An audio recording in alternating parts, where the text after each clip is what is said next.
From far and wide, Oilers fans, this is Dolynny TV. And welcome back to another Edmonton Oilers discussion, or kind of. Today on Dolynny TV, guys, I'm Tyson. Today we got the tea going, so we're going to get it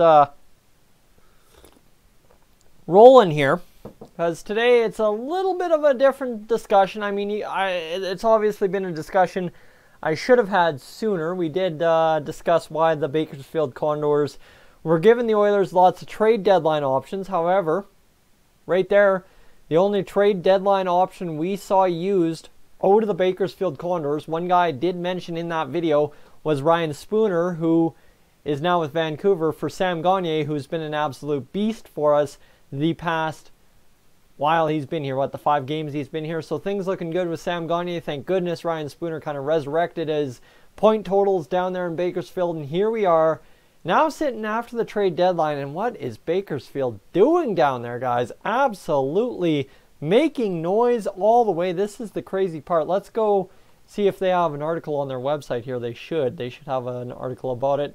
Roaring into March. Yeah, so essentially Bakersfield won every game they played in March. Okay, that's the crazy part. That is as simple as that is.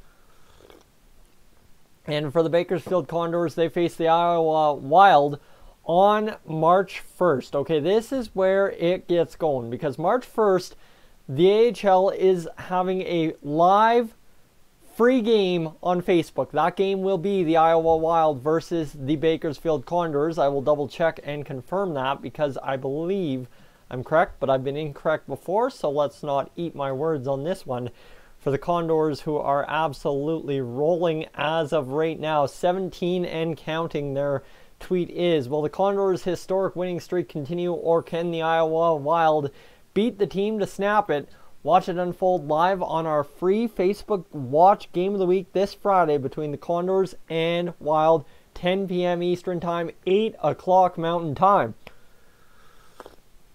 So obviously, if I'm a guy planning my week, right? Obviously, I like to plan my weeks a little bit here.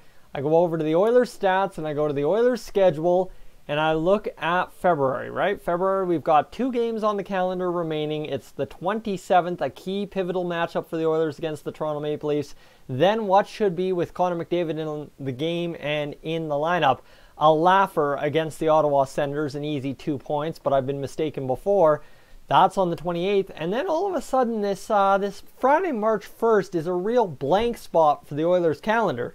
So what I'm basically saying here is, guys, if you're looking for Oilers hockey March 1st, and there's a free Bakersfield Condors game on that same night on Facebook, I don't know what you're doing. I have no clue what you're doing wrong with your life. If you're an Oilers fan, you see the farm club's on a 17-game winning streak. We've got some exciting young blood down there on the farm team. I don't know what you're doing, not A, joining me on that live stream, watching it live, and B, I don't know. Obviously, I've had a couple of requests for it, but guys, if you're looking for a live stream reaction just to chat and just to discuss your feelings, not so much in the full thread on the Facebook, but in a YouTube stream as we do for the Oilers games, I'd love to facilitate that discussion if you guys are looking for that. So in the chat, or in the comments right now, see, I'm even crossing myself up nowadays. In the comments down below, let me know if you want to stream on YouTube my reaction to the Bakersfield Condors game live on Facebook at 8 p.m.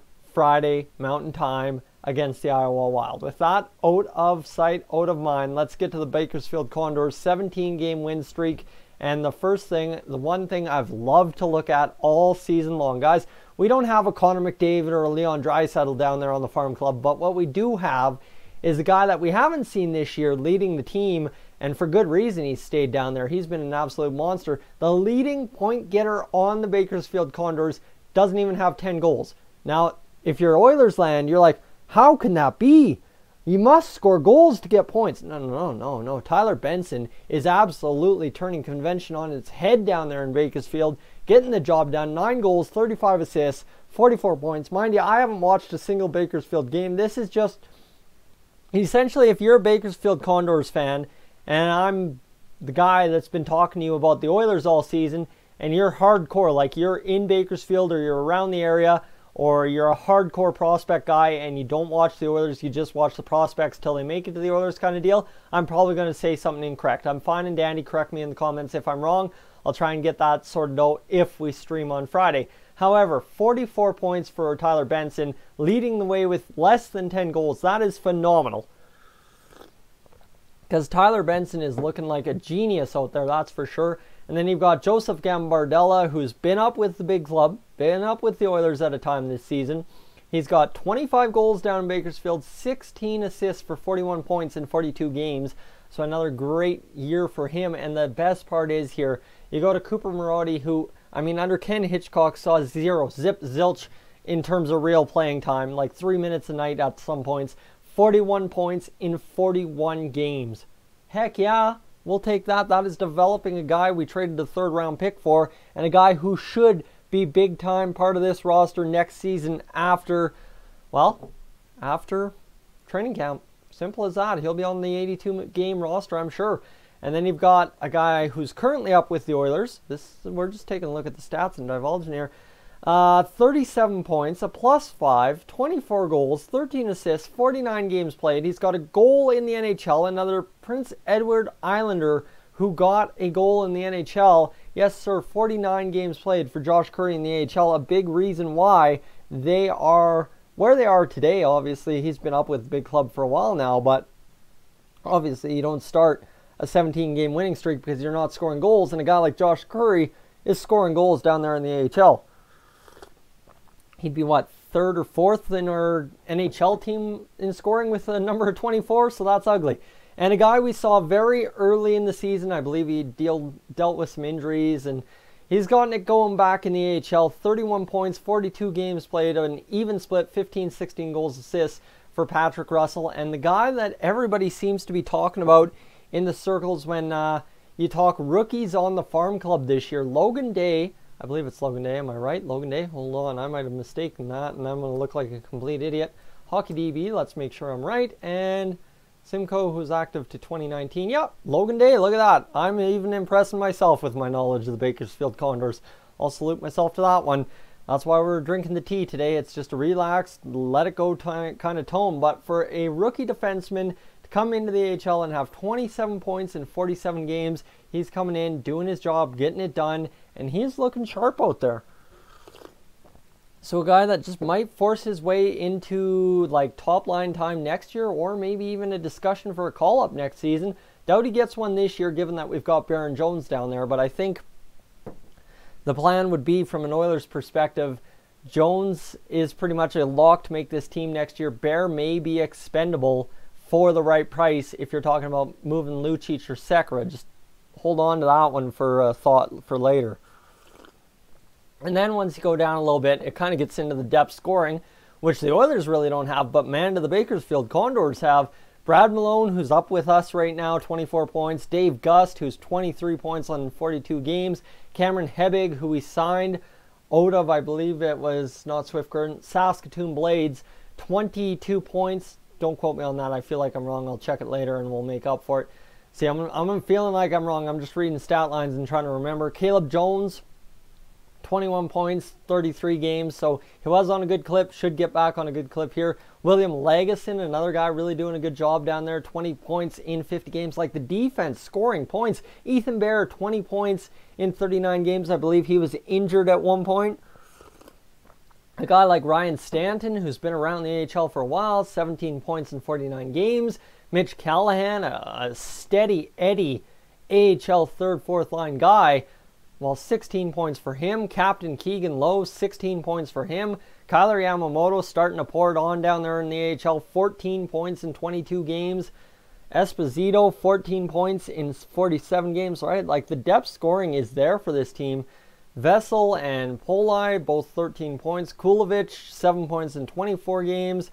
Brennan Christopher, who had 6 points in 34 games. Ryan Spooner, 6 and 7. He's gone. Yes, Puljujärvi's had 4. Like, guys, when they are on this team, are scoring points. So, obviously, it's all good. But the real good thing, I'm not going to mention anyone else because it's pretty much everybody who's played 1 or 2 games and they haven't been difference makers.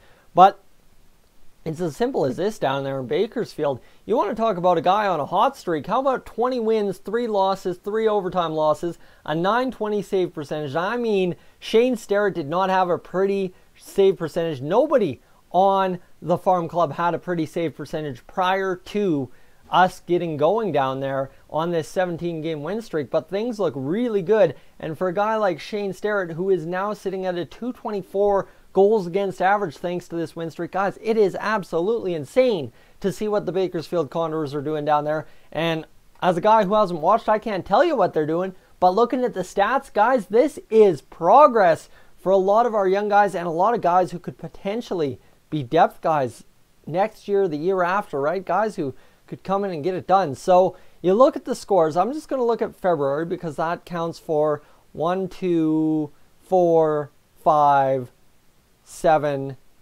and, or no. Hold on, I can't do math. 7, 9 games this month, so 9 of the 17. 3-1, 2-0, 2-1, 7-6 against the Ontario Reign. What a beauty of the game that was, apparently.